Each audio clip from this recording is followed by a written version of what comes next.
Very good morning from the KTN News Center. Many thanks for joining us this Sunday morning. This is Sunday edition, Kenya's premier Sunday morning political show. And we have a kind of a hot show this morning, of course.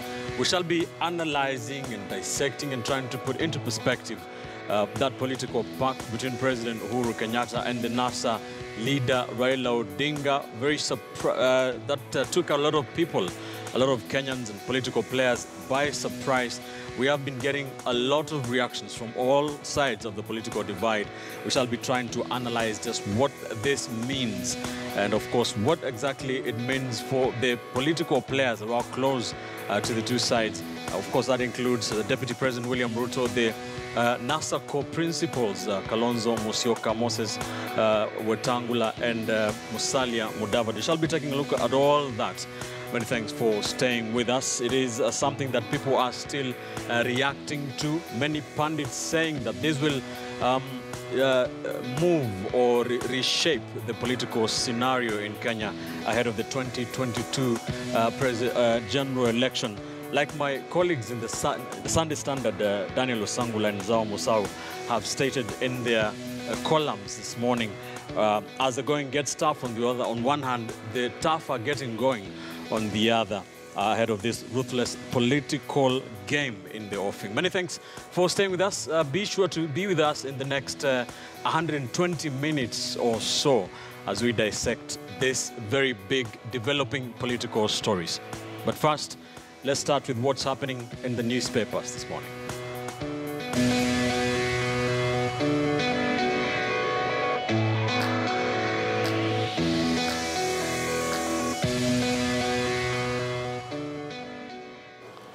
All right, and of course, as we begin this show, we begin on a sad note before we get into the newspaper headlines. This show has been on air for more than 1 year, more than 12 months. And one of the pioneer panelists here on the show has been a very seasoned political analyst, university don for many years. He was also a politician, a biochemist. I used to call him the most politically astute biochemist in town. That is Professor Oeri Tumbo, who passed on earlier this week in a very sad development. Let's take a look at something that we prepared in memory of Professor Oeri Tumbo.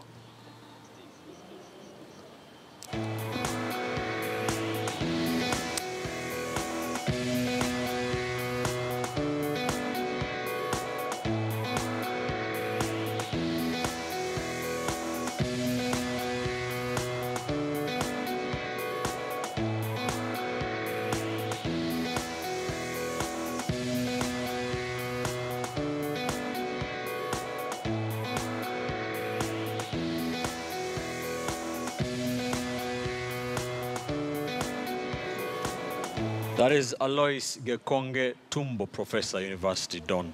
Not very new to you, gentlemen. Of course, I have with me Dismas Mokua, political risk analyst, political analyst Mark Bichache, communication expert, and political analyst Hesbon Owila, political strategist Mutinda Kavemba. Thank you for joining me this morning, gentlemen.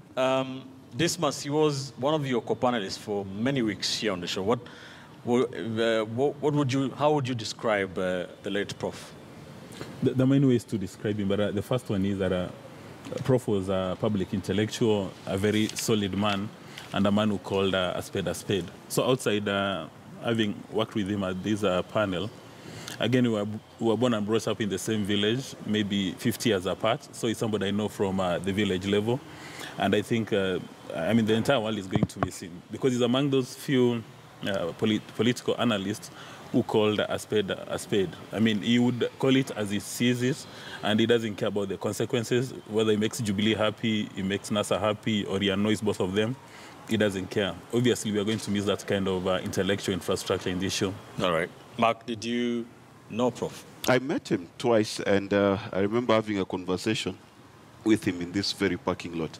A very clever guy, a very warm heart, had the future of Kenya in his mind. He was always thinking strategically. In fact, at the time, he was also thinking of ways to broker a deal between Raila and Uhuru, and he was telling me how it was important that the two would meet and discuss. And that is someone who, as Dismas had said, did not have NASA at heart or Jubilee at heart. He had Kenya at heart. He put Kenya first. And that came out in even conversations off air with him. And he's going to be missed. But one of the things that we must do to honor his legacy, we must continue the discourse of building the nation Kenya and not the discourse of dividing our nation. All right. Hesbon? I think it's one of the saddest things that has happened to me in the recent past, for the simple reason that I didn't just meet him on this show, but he actually held my hands, and a number of times would call me and give me feedback and tell me this is how you go about things. Right. And I think it's just good to have such intellectuals, look up to young people like us. It's a sad loss for this country. He was quite knowledgeable on so many things, and I think it's something that a lot of us will miss in terms of candid people who are knowledgeable. More often than not, you find candid people, but not really knowledgeable. So to the family, we can only condole with you and pray that God, sees you through this difficult moment. All right. Your tribute, Yes, it's very unfortunate and very sad. He was a good-natured man. I met him here, but we developed a rapport out there. Great. I even managed to meet his firstborn son, who actually happens to be my neighbor.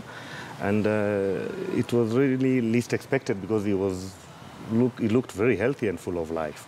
But now that it has happened, we condole with the family and friends and wish them strength in this period of mourning. Right. Actually, Ben, maybe if you just allow me, maybe Yes. unknown to many Kenyans, his brother, Dr. Zachary Onyonka, was an MP, and his nephew is an MP in the same constituency, Richard Onyonka. Yes, Kitutu Chacha South. All right, many thanks.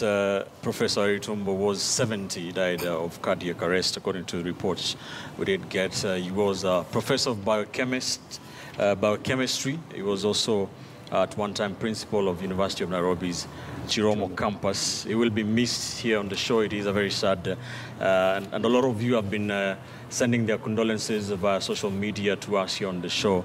We do appreciate that. And of course, we will miss his hard political, punchlines and analysis of the political situation in the country. All right. Let's get right into it. Let's take a look at what's happening here. I think the show this morning will focus on that Raila Uhuru deal. But before we get to that, let's take a look at what else is making headlines here on the newspapers this morning. So every story, gentlemen, is about that deal. I mean, there are all sorts of stories. There's a story on page 4 of the Sunday Standard. President Uhuru Kenyatta, about that phone call that brought Raila to the table. And the Standard on Sunday reporting that President Uhuru Kenyatta first reached out to the NASA leader 3 weeks ago. In a tightly kept secret, the two leaders have been holding talks with close allies and aides for days, and only a few people were privy to this information. Let me start with you, Dismas, very quickly. We'll get into this in more detail, but how did you expect this? Well, you remember we've said times above number that President Kenyatta must have a conversation with Raila Odinga. And the only missing thing that we didn't know was when they were going to have a conversation. Right. So that they've met, they've had a conversation, nothing surprising, but is the timing. And when you look at the timing, two things come into play. Is it in any way related to Rex Tillerson, who is visiting the nation Kenya, or was it on their own motion?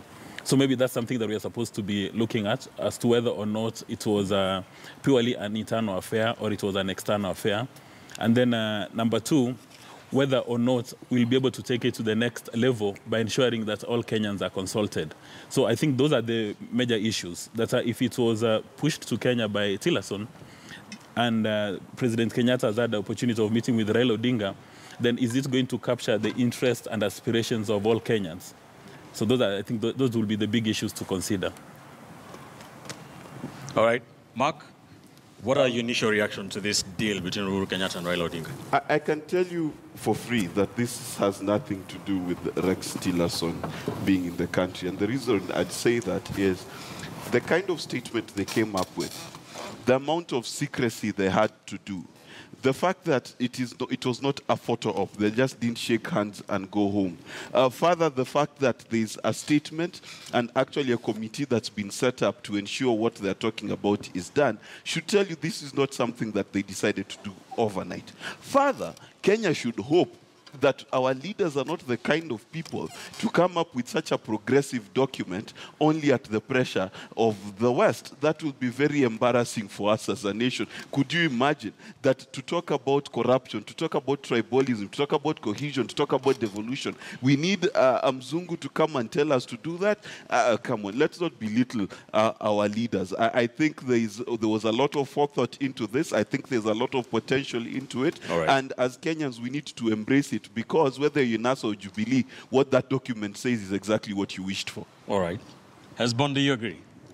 Well, I agree to some extent that, all of us as Kenyans, we have the Kenyan consciousness. So we technically know what is good for this country, the challenges, and how to go about it. And you didn't say that the President Uhuru Kenyatta and the Right Honorable Raila Odinga didn't have that consciousness to unite this country and chart a way forward. So they've actually listened to what people are saying, and they've used the intellectual infrastructure just to understand that this country can only move forward in whatever front if we have a very conducive political environment. But I disagree with Mark to some extent because you cannot wish away the influence of the West. And it would be naive to just say that the fact that Rex Tillerson is in town and this deal was brokered is a mere coincidence. I don't think that would be a very intelligent guess to make. All right. Mutinda?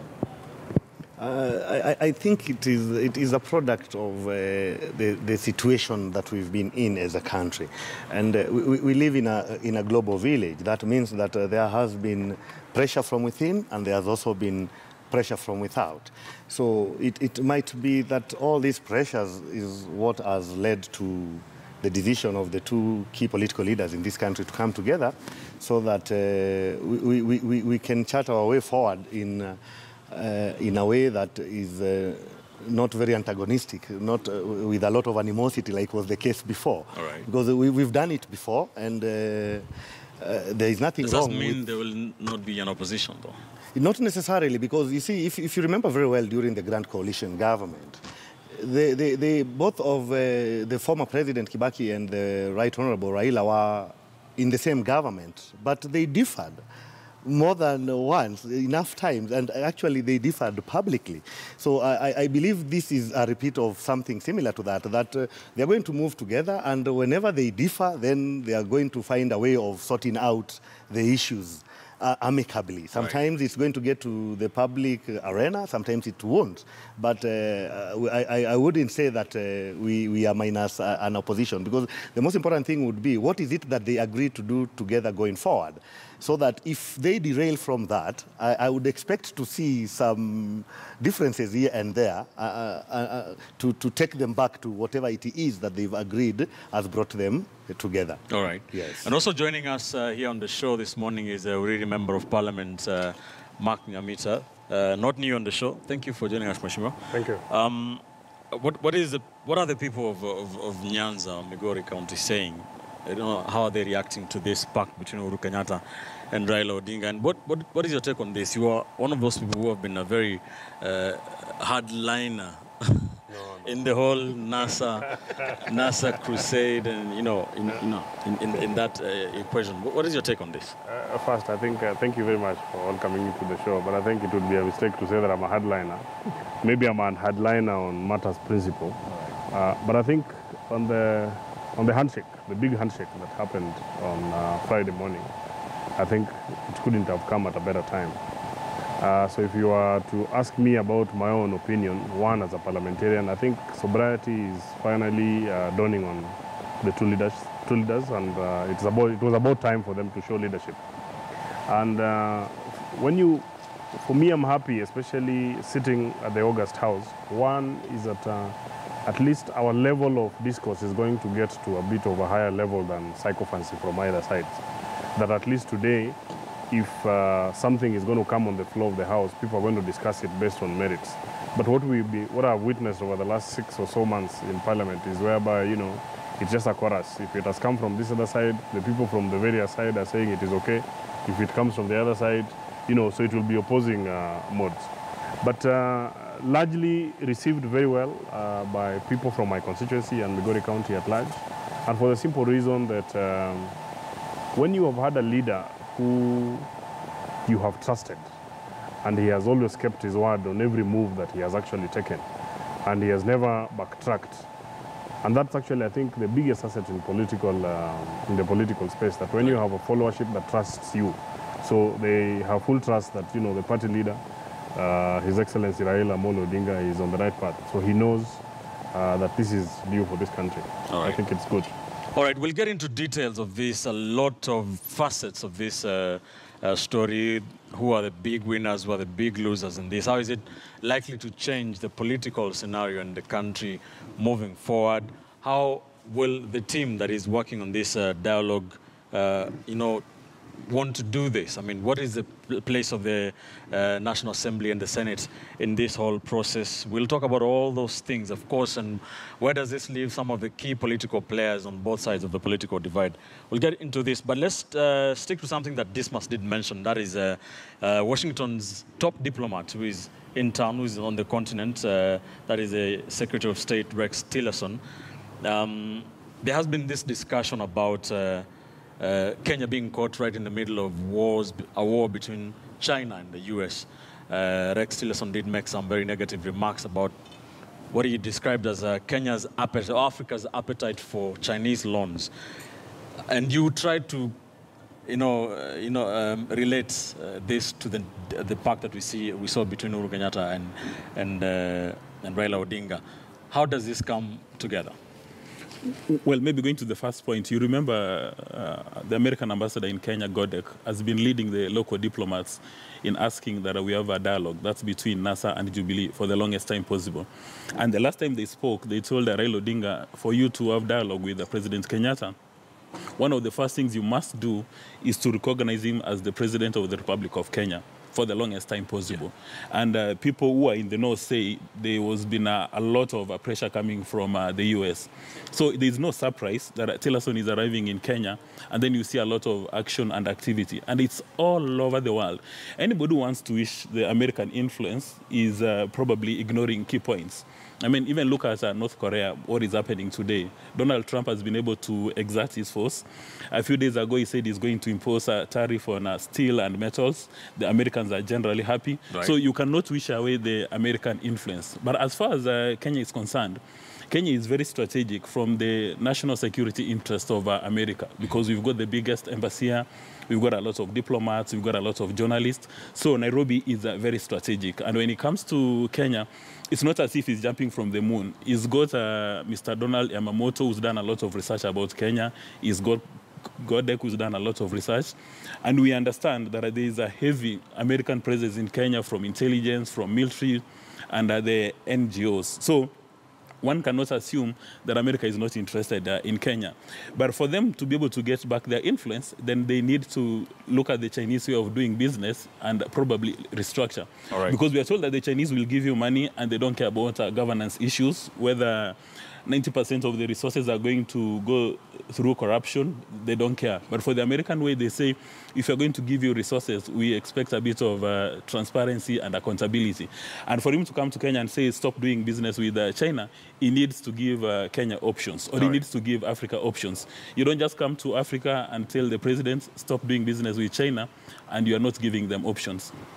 And what you're saying, Kenya's strategic position comes to the fore, because yesterday China responded in kind to the U.S., asking the U.S. to keep off matters that do not concern it. Beijing's ambassador to Nairobi, Liu Jianfa, said that the U.S. did not have the capacity to determine whether Kenya was benefiting from her relationship with China or not, like singling out Kenya. That means that, sings to the importance of Kenya.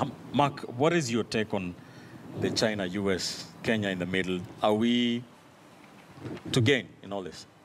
Well, Kenya is definitely to gain. It is like a bride who's got two suitors. It depends on your negotiation skills and what you're able to get for yourself on the table. Now, the fact of the matter is this, that it's not that Kenya is caught in the crosshairs. Not really. It's the whole of Africa. The fact is that what is left as an emerging market for the rest of the world is Africa. What is left as a growing population is Africa. What is left in terms of being able to absorb all these industrial products that are coming out of the West and China is Africa. Now, the question that Africa is asking itself is, do we look east or do we continue looking west? Now, the fact of the matter is, looking west has never developed a single country in this entire world. It has never been in the West interest to develop Africa. If you go throughout Kenya, tell me one factory that is written built by the people of the United States. Not so. They are quite happy to maintain status quo. And therefore, it is actually to our advantage to be at that place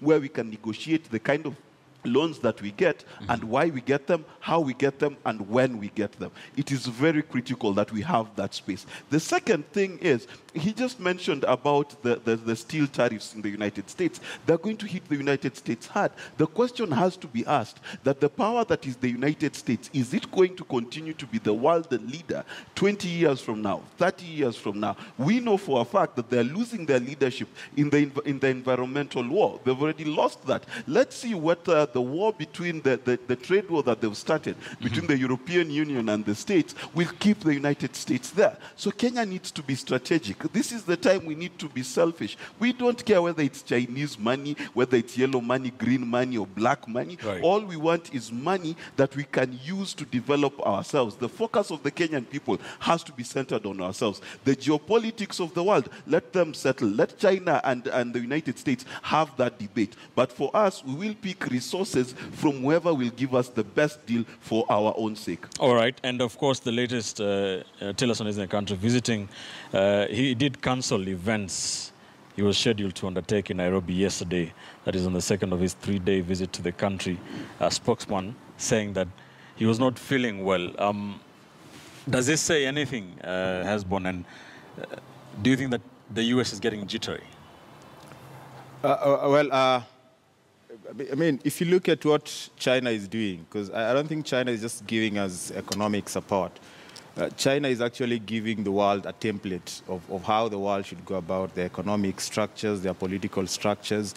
People are making a lot of noise about politics almost everywhere, but you look at what is happening in China, they're actually giving their president an opportunity to continue leading. You look at the structures of the Communist Party.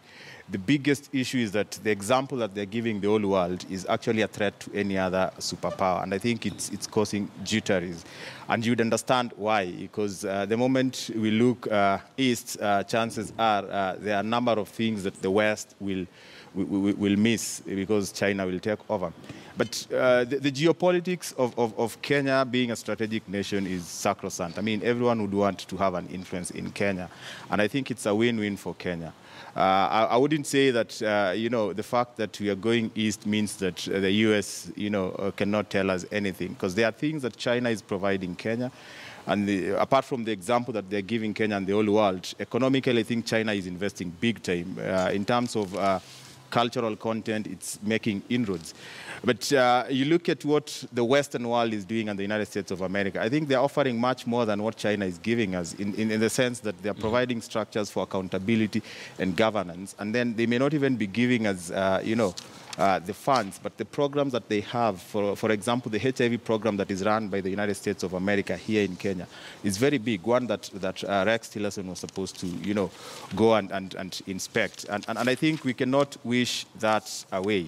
So if we find ourselves in a situation where we have an economic support from the East and structural and governance issues from the United States of America and Western Europe, it's good for us. The issue is, are we making any progress out of all this support that we are getting?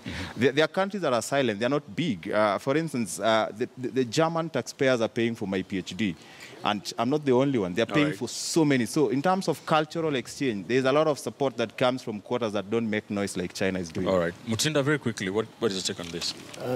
My take is that it's not that US or China are doing what they're doing with us because they love us. It is because it is in their interest. So as we engage with them, I think it's also important for us to define what good deals do we get from America, what good deals do we get from China, guided by our interests as a country.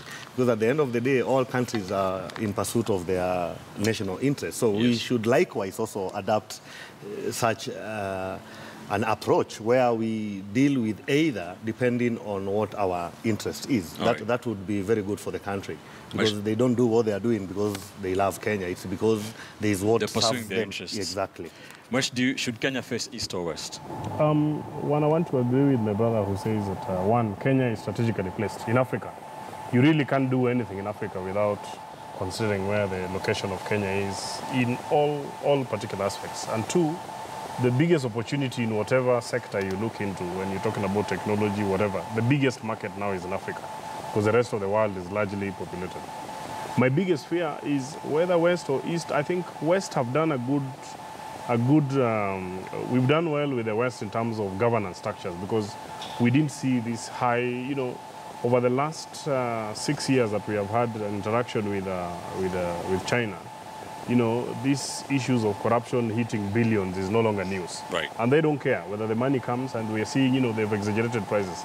So in as much as we are that bride that, everyone is actually looking at, we need to be very careful, because someone might want to shine in front of the bride, not because he loves the bride, but because he wants to get back at the other person. Because sooner than later, we are going to be a colony. We need to be very careful that we don't get to a point that we have overborrowed ourselves, that we are an extension of China, as it is. Because in as much as, yes, they will come and set up factories, it's a good thing, and probably it's a very easy narrative to sell to the Kenyans, because we have been so impoverished that anyone who talks about, we are going to create 100 jobs, everyone wants to clap without looking at the aftermath of what exactly is going. I mean, we are having Chinese now roasting maize by the roadside. Clearly, they have actually brought every other thing. If you go to the port of Mombasa, they have literally taken over. So, east or west, I think we can look both ways, but be strategic enough to whatever. And I am happy that this is also coming at a time when the political temperatures are also sort of settling, so that people can talk about with sobriety. The issues, all right. Absolutely. All right, let's leave it there in terms of what's happening in the political pages, in the newspapers, in the Sunday Standard, in the Sunday Nation. Be sure to get a copy of your Sunday Standard. Let's take a quick commercial break. When we return, we'll talk about the big developing political stories. There is a scheduled big meeting of the opposition tomorrow. Moses Wetangula, Kalonzo Musyoka, and Musalia Mudavadi have spoken of betrayal by Raila Odinga. We'll find out what will be happening. Deputy President William Ruto saying that he's not worried by that pact. Indeed, it is a good thing. It puts an end to what he called divisive politics. Just what gives? We shall talk about the